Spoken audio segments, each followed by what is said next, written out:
Bueno, buenos días a todos y a todas. Muchas gracias por venir. En esta exposición, que espero que sea breve y se ciña a la media hora, haré un breve repaso de los principales resultados que pueden extraerse del estudio que hicimos a partir del recuento realizado en 2014.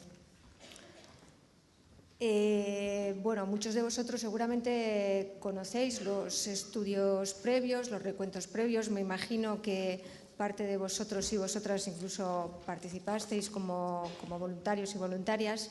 Este tipo de investigaciones se basan en las experiencias de las noches S o también recuentos censales nocturnos. Y he de decir que de forma cada vez más habitual se hacen en ciudades de nuestro entorno. Dentro del Estado, por ejemplo, las ciudades que realizan recuentos nocturnos de forma periódica son Madrid, que fue la ciudad pionera y lleva ya 7 recuentos, Barcelona, Sevilla, Zaragoza. En concreto, esta investigación, cuyos resultados presento aquí, recoge el recuento realizado la noche del 29 al 30 de octubre de 2014. Este recuento básicamente consistió en 2 recuentos nocturnos, uno en calle, como ya se ha indicado, en 10 municipios.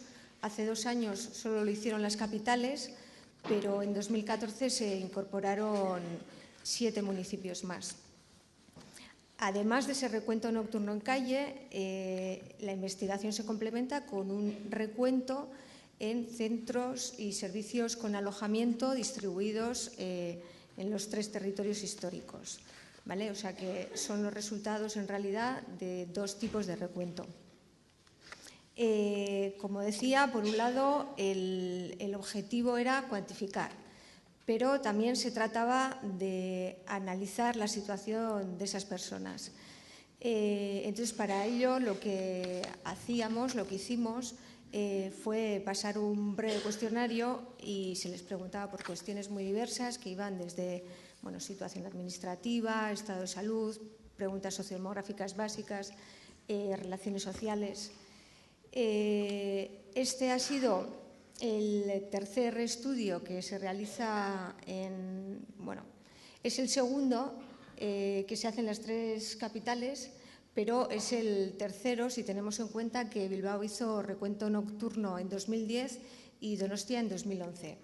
Entonces, es muy interesante los resultados que ofrece esta investigación en cuanto a la evolución observada en esos resultados. Los principales resultados, paso directamente a comentaros cuáles fueron. En total, contabilizamos 1.836 personas. De estas 1.836, 323 fueron localizadas en calle. En los 10 municipios que ya se ha comentado, y la mayoría, en torno al 82%, permanecieron pernoctando en servicios y centros con alojamiento. Si ponemos estas cifras en relación a la población, primero de cada municipio, pues podemos ver que la tasa más alta de personas en calle, teniendo en cuenta únicamente los municipios que participaron, fue la de Guipúzcoa. En el caso de Guipúzcoa se incluyen Donostia e Irún. Y la tasa más baja en Álava, que estaban Vitoria y Laudio. Por el contrario, la tasa más alta de personas en recurso se registró en Álava y también coincide con la tasa más alta de plazas disponibles. Antes de pasar a detallar más los resultados de esta investigación, sí que me parece importante hacer hincapié en 4 pilares básicos sobre los que se sustenta esta investigación. Pasaré a describir con detalle cada uno de ellos, pero tal y como podéis ver aquí, ha sido muy importante la colaboración institucional, muy importante también el compromiso y la participación del tercer sector y el voluntariado. Creemos que una de las fortalezas de esta investigación es que toma como referencia el marco conceptual desarrollado por FEANSA en el marco del Observatorio sobre las Personas sin Hogar. Y por último, pero no menos importante, nos parece particularmente importante resaltar el papel que tienen las personas que participan en este estudio.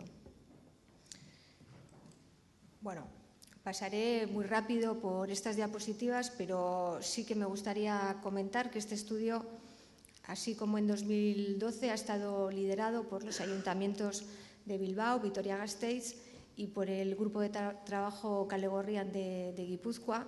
En esta ocasión, además, se han incorporado 7 municipios a través de la intermediación de Eudel: Laudio en Álava, Barakaldo, Getxo, Portugalete, Santurtzi y Sestao en Vizcaya e Irún en Guipúzcoa. La financiación del estudio ha corrido a cargo del Departamento de Empleo y Políticas Sociales del Gobierno vasco, y también las 3 diputaciones forales han colaborado en este estudio, fundamentalmente facilitando o posibilitando la recogida de datos en aquellos centros propios o con financiación foral. Bueno, respecto a la participación del tercer sector, en esta ocasión han colaborado un total de 45 entidades sociales al margen de los ayuntamientos. Quiero decir que son tercer sector las 45, 10 en Álava, 23 en Vizcaya y 12 en Guipúzcoa. Son todas ellas entidades que trabajan en el ámbito de la exclusión social y particularmente con personas sin hogar, aunque no solo. Y creo que está en la práctica mayoría de todas las entidades. También ha sido muy importante la participación del voluntariado. En total colaboraron en el recuento nocturno un total de 780 personas. Creemos que es un número muy importante. Podéis ver la distribución por municipios. De todas ellas, casi el 70% eran mujeres, con lo cual es un dato también a tener en cuenta. Con el tema del voluntariado, evidentemente, llevar a cabo un estudio así sin voluntarios sería muy difícil. Contar con personas voluntarias, pues, digamos que hace que el estudio sea viable. Pero con el tiempo también nos hemos dado cuenta de la importancia que tiene contar con el voluntariado como herramienta de sensibilización y como una forma de hacer partícipe a todas esas personas de la investigación y acercarles de forma directa al problema. Bien es cierto también que muchas de las personas voluntarias proceden de entidades, de servicios sociales y ya están muy implicadas en el problema, pero aun y todo queremos hacer hincapié en la importancia que tiene movilizar a 780 personas durante una noche concreta.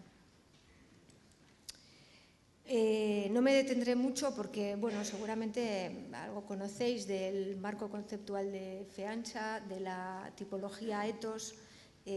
Básicamente se concibe el sinhogarismo y la exclusión residencial como un continuo que va desde las personas que están literalmente en la calle, sin techo, hasta aquellas personas que viven en unas condiciones físicas inadecuadas, ¿no? Por ejemplo, en situación de hacinamiento. En este cuadro, no sé si lo veréis bien porque la letra es muy pequeñita, se recogen los resultados del recuento, tanto en calle como en centros y servicios con alojamiento, en cada una de las categorías operativas de esta tipología. De la cifra inicial que di al principio, 1836, bueno, pues aquí podéis ver la distribución de personas según estas categorías. En verde he encuadrado aquellas tipologías que sí contabilizamos. Las que no están encuadradas en verde, que están con una X, pues bueno, por distintos motivos no las hemos contabilizado.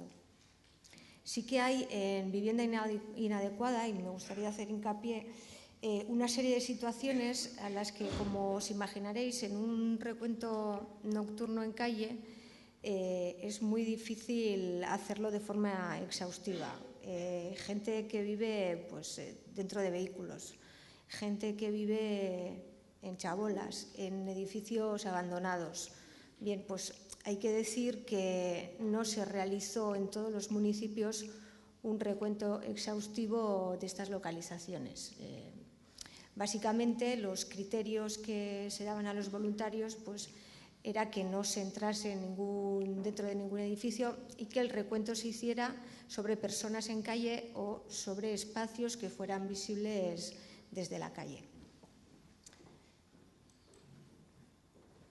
Por último, como os decía, me parece muy importante dar valor a la respuesta positiva que hemos tenido también en esta ocasión por parte de las personas que participaron en el estudio. Como sabéis, a todas ellas se les proponía un cuestionario. Yo siempre digo que es pequeño, pero la verdad es que tenía bastantes preguntas y en total de las 1.836 personas que se contabilizaron, pues respondieron 1.236.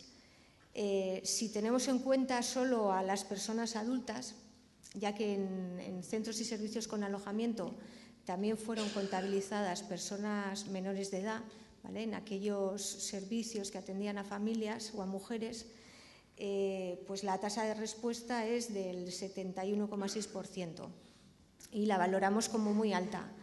Sí que es verdad que en relación a 2012 ha bajado bastante. En 2012 este mismo cálculo nos daba una tasa de respuesta de casi el 82%.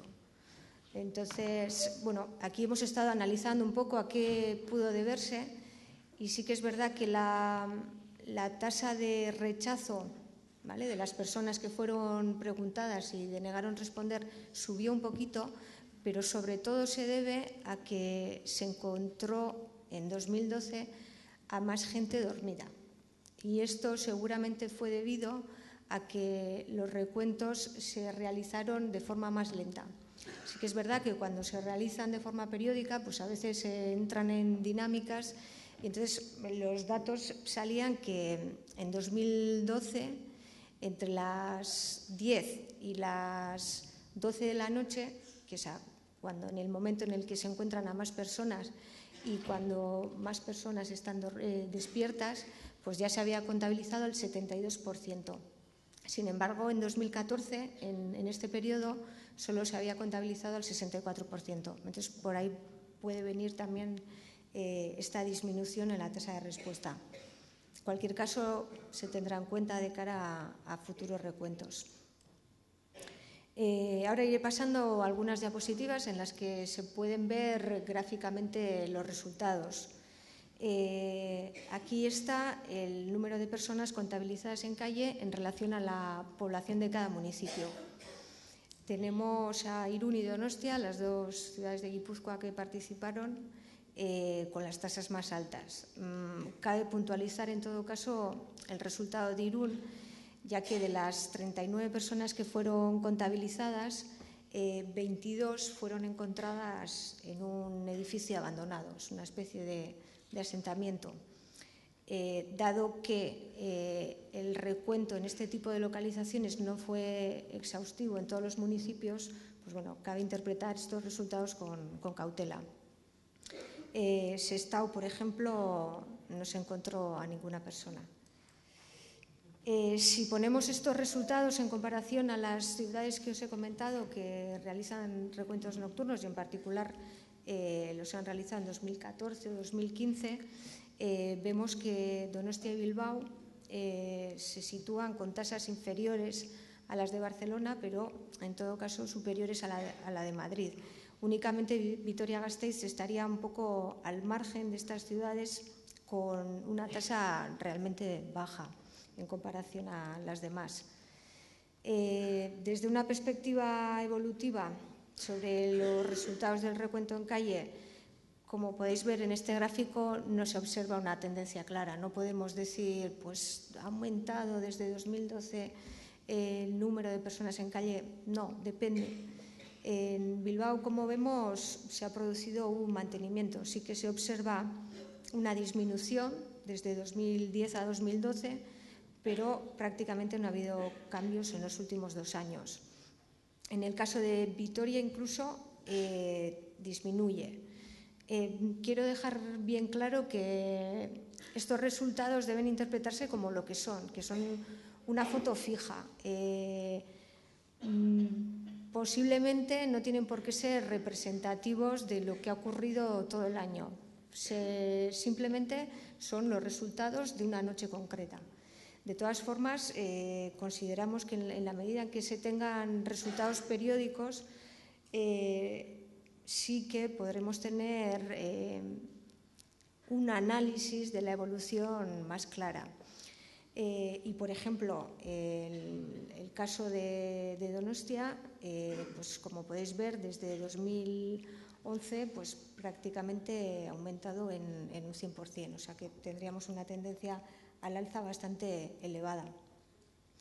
En el caso de la evolución observada en centros y servicios con alojamiento, ocurre un poquito lo mismo.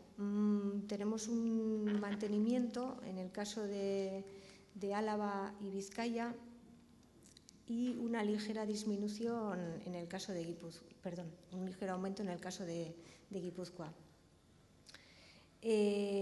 Bueno, ya habéis visto que no hay una tendencia clara, que no podemos hablar claramente de que el número de personas sin hogar haya aumentado espectacularmente. No, hay muchos matices, ¿no? Básicamente hablaríamos en términos generales de un cierto mantenimiento. En esta diapositiva que os presento aquí, he tenido dudas de si presentarla o no. Creo que una de las principales aportaciones de los recuentos en la CAP es que introducen dos métodos de contraste, que creo que no se hace en ninguna otra ciudad que realiza recuentos. En la primera fila tenemos efectivamente al número de personas que fueron localizadas, que fueron directamente observadas, y es el que aparece ahí. Pero nos parecía interesante saber hasta qué medida esa cifra podría ajustarse a la realidad. Entonces, para ello se dispusieron dos métodos complementarios de contraste. Uno de centros de día y otro a través de una especie de fichas de indicios. Entonces, muy brevemente, el método de los centros de día consistía en que los principales centros de día y comedores sociales de aquellas ciudades que participaron en el recuento nocturno y que disponían de estos centros preguntaban a todas las personas que acudían a la mañana siguiente a esos centros a ver dónde habían dormido esas personas. Y en el caso de haber dormido en alguno de los municipios que realizaron el recuento, les preguntaban si les propusieron hacer alguna entrevista. A todas aquellas personas que dijeron que efectivamente durmieron en calle en alguno de esos municipios, pero que no les propusieron realizar ninguna entrevista, pues bueno, son las 225 personas que se contabilizan en la segunda columna. He de decir que son métodos exploratorios, que son imperfectos, porque uno de los límites que tiene es que, claro, en el caso de que una persona estuviera dormida, esa persona fue contabilizada, pero, claro, esa persona no fue consciente de que lo fue, entonces, efectivamente, estaría incluida ahí, aunque sí que fue contabilizada. El otro método, pues, bueno, consistía en dotar a las personas que participaron como voluntarias en el recuento en calle de una especie de fichas de indicios en las que tenían que apuntar, pues bueno, en el caso que os he explicado antes, ¿no?, de los edificios abandonados, pues bueno, la consigna era no entrar en edificios abandonados, pero muchas veces, pues bien sea por vecinos, por alguna persona de seguridad, pues se tenía constancia de que había personas durmiendo en esas localizaciones. Entonces, en ese momento, pues se rellenaba una ficha indicando la fuente y más o menos el número de personas que podría abarcar esa estimación. La última columna, la de horquilla, lo que hace es poner el número de personas que efectivamente fueron observadas y agregar a ese número la cifra más alta conseguida en cualquiera de los dos métodos. Entonces, como veis, pues la horquilla es realmente anchísima, de 323 y 633 personas. Bueno, estos resultados también han de interpretarse pues, con cautelas porque, como ya os he comentado, son métodos imperfectos, pero sí que nos dicen una cosa, y es que posiblemente las personas que duerman en calle sean muchas más que las 323 que contabilizamos. Ahora, en esta segunda parte de la intervención, pasaré a hablaros de las características de las personas en situación de exclusión residencial grave a partir de las personas que respondieron al cuestionario. Y haré especial hincapié en las tendencias y cambios observados entre 2012 y 2014. Antes de nada, me gustaría hacer una breve referencia a la representatividad de los datos. Como os he dicho al principio, fueron contabilizadas 1.836 personas, pero solo disponemos de información detallada de 1.236. En este caso, pues sería el 67%. Bueno, las razones de por qué no disponemos de información del resto de personas, pues evidentemente una fueron las personas que denegaron responder, que no quisieron responder, fueron 212. Personas menores de edad a las que no se les proponía responder a ningún cuestionario, las personas que permanecieron dormidas, y luego hubo también centros en los que no se realizó la entrevista, muy poquitos, y en total el número de personas aludidas pues eran 159. Pasando ya a los resultados, pues una de las cosas que se ve, que se apunta, es un aumento del peso relativo de las mujeres entre las personas en situación de exclusión residencial grave. En 2012 eran el 17%, ahora en 2014 son casi el 22%. Asimismo, también se observa un ligero aumento de la edad media de las personas contabilizadas. Como veis, está entre 36 en 2012 y 38 en 2014. Y lo que sí se observa de manera mucho más clara es una disminución de las personas de origen extranjero. ¿Vale? Eran el 65% en 2012 y ahora son el 60%. Y fundamentalmente, ¿se ha ido? Ya. Fundamentalmente las que provienen de África y sobre todo del Magreb, Marruecos sobre todo y en menor medida Argelia.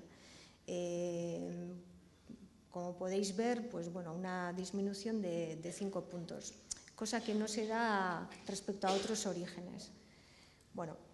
Como consecuencia de esto, pues disminuye la población que tiene nacionalidad extranjera y también lo que se observa es que, a pesar de que ha disminuido el peso relativo de la población extranjera, la población de nacionalidad extranjera que ha sido contabilizada tiene en mayor medida que en 2012 permiso de residencia. ¿Vale? En 2012 eran el 50% de las personas extranjeras y ahora son casi el 53%. No ha variado, no observamos ninguna variación en relación a las personas en exclusión residencial grave que están empadronadas. Como podéis ver en gris, no sé si se verá bien, pero están de forma simultánea los resultados que se obtuvieron respecto al recuento en calle, respecto al recuento en albergues y centros de noche y en el recuento en otro tipo de recursos, pisos de inserción, etc. Y en muchos de estos indicadores y dimensiones que comento podéis ver que la variación es grande. No me da tiempo a detenerme en esa explicación, pero quería explicaros. Se mantiene el peso relativo de las personas que están empadronadas sobre el total, en torno al 87%, y también, sin cambios, la proporción de personas que dicen que les gustaría quedarse aquí, ¿no? En torno al 77%. No hemos observado cambios en lo que respecta a la duración del sinhogarismo, ya se ha apuntado antes. Pues 2 de cada 10 personas llevan menos de 6 meses en una situación de sin hogar y nada menos que el 36% lleva 5 o más años. El número de personas que ha dormido alguna vez en calle, independientemente de dónde fuera ubicada, evidentemente son el 100% de las personas de calle, pero, por ejemplo, son casi el 80% de las que fueron ubicadas en albergues, pues afirman que han dormido alguna vez en calle. Posiblemente haya, tengo la sensación, es una sensación personal, de que haya cierta ocultación, pero nos dicen un 29% casi que ha recibido insultos y amenazas, un 32% que ha sido víctima de robos o timos, un 15% de agresiones físicas y un 3,4% de agresiones sexuales. En este último caso son 42 casos y en torno al 69% de estos casos se refieren a mujeres y a personas de 45 y menos años. Bueno, al parecer ha disminuido ligeramente el número de personas que dice que no ha sido objeto de ninguna de estas agresiones. Respecto a las relaciones sociales, los datos también son muy parecidos a los obtenidos hace 2 años. Hay una mayoría muy clara de personas que mantienen algún tipo de contacto familiar, ya sea directo o en la distancia.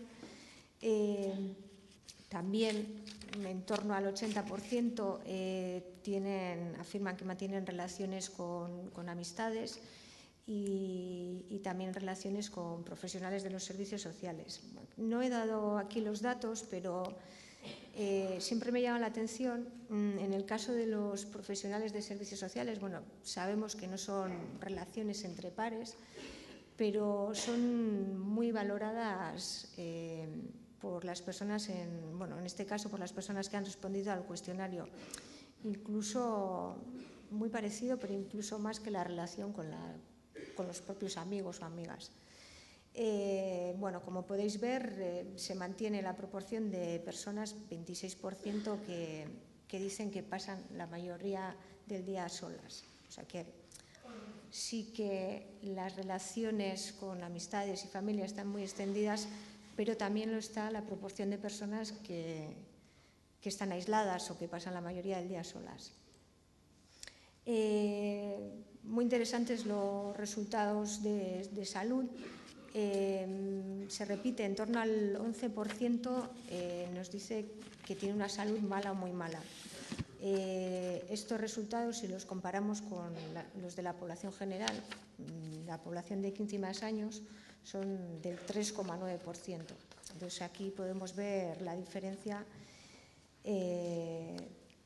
y la salud peor con que cuentan estas personas.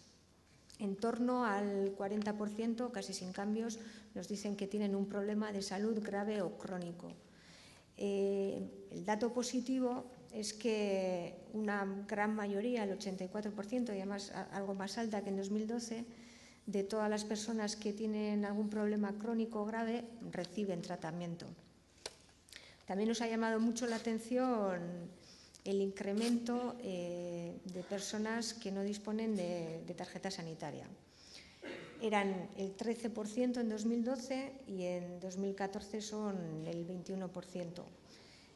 Analizando los datos, este incremento se debe sobre todo a la población extranjera y creemos que aquí puede estar detrás el impacto del decreto del Gobierno Central de 2012.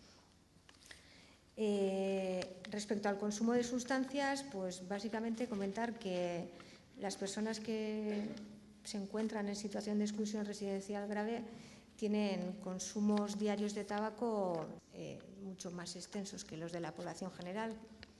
Aquí tenemos un 55%, entre la población general es en torno al, yo creo que es el 25-26%. Sin embargo, en el caso del consumo de alcohol a diario, es mucho, no tiene por qué ser un consumo problemático, ¿vale? Aquí no tenemos un indicador de consumo problemático, habla de la periodicidad. Entonces, un 8% solo tendría un consumo diario. Esta proporción entre la población general es en torno al 14%. Y sí que sería algo más alto en el tema de consumos de drogas ilegales en el último mes. Estos resultados también son muy interesantes.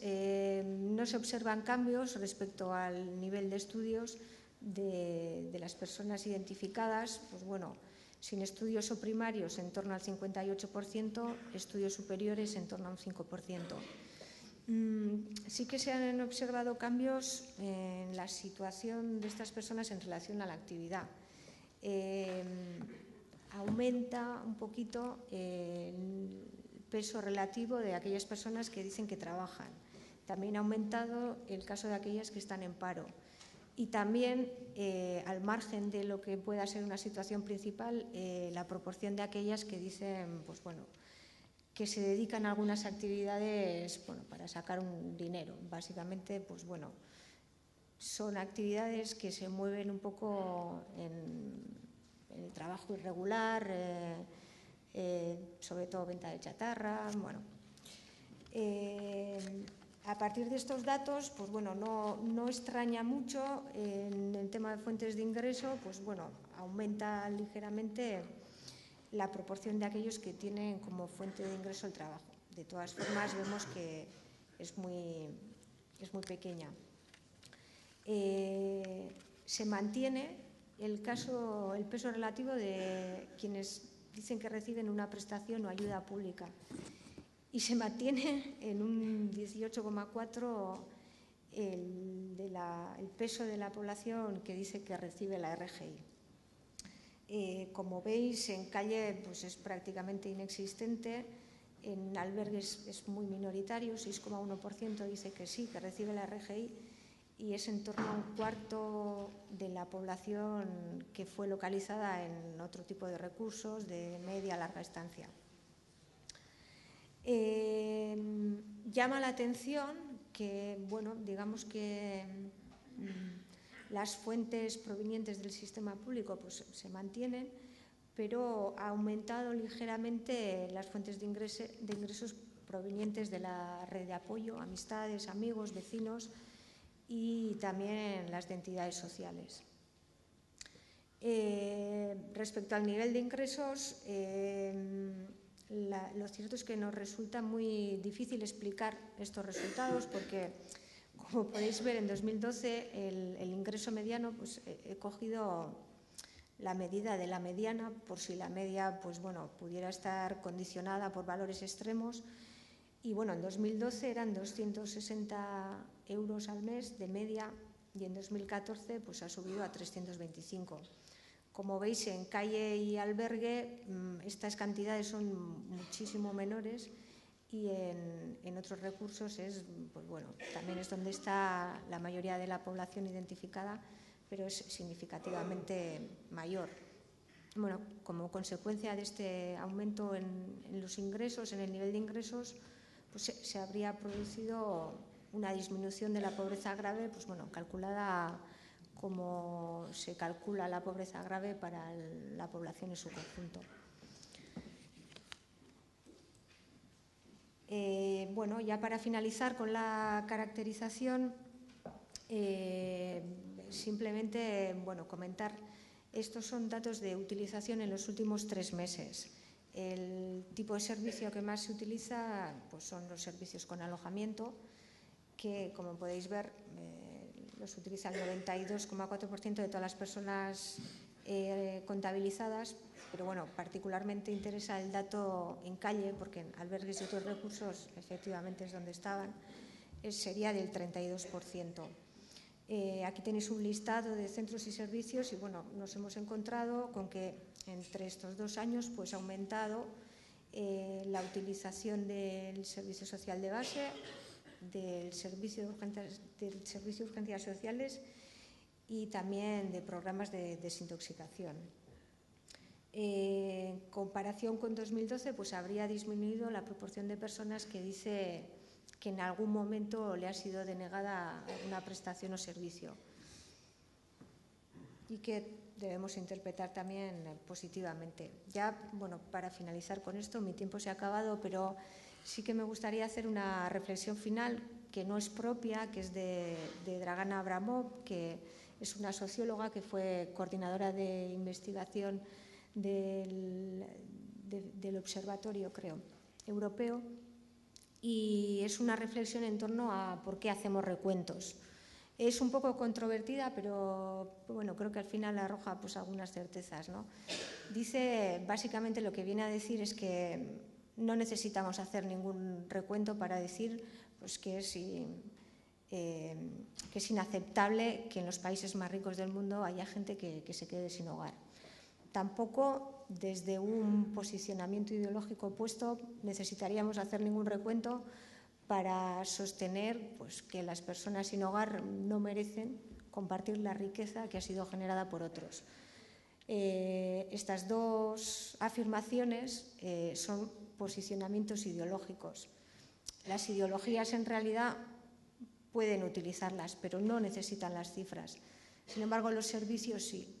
Es posible que puedan diseñarse políticas sin contar con cifras, pero sin embargo sí que necesitamos las cifras para implementar esas políticas y sobre todo para evaluar su eficacia. Bueno, muchas gracias.